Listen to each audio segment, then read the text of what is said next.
Dans ce château gorgé d'histoire, loin de la ville, les restrictions sanitaires n'ont pas la même saveur. C'est vrai qu'on se sent privilégié parce que forcément on a de la chance d'être émerveillé chaque matin en se levant et chaque soir en se couchant.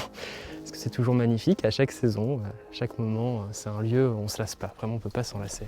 Sébastien Quéillet est gardien du château de Biron depuis 4 ans. Comme chaque matin, sa journée débute par une ronde pour veiller au bon entretien du château. Donc là je débouche le conduit et ensuite il y aura juste à se pencher, à tout ramasser. Hop. Parce que le problème c'est que si elle se bouche, l'eau va stagner en haut de la chapelle et on va avoir des mousses qui vont pousser et c'est jamais bon pour la pierre. On voit déjà toutes ces petites mousses qu'on enlève elle au printemps par contre. Constitué de 14 édifices, le château est un vrai labyrinthe. Le gardien parcourt près de 2 km chaque matin, seul depuis la fermeture au public.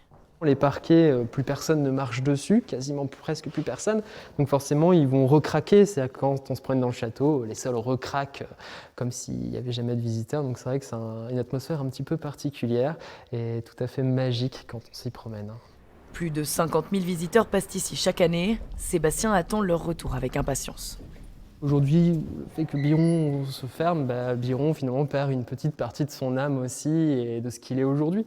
Mais ça, voilà, ce n'est pas vraiment un souci puisqu'on prépare tout pour que bientôt le château puisse enfin se réouvrir et accueillir tous ses visiteurs.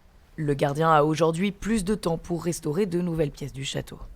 Ce confinement permet aussi ce moment pour relancer de nouvelles choses ici à Biron. Le château est tellement grand de toute manière qu'on a encore beaucoup de quoi faire. Il prépare les expositions à venir en attendant la réouverture de la bâtisse.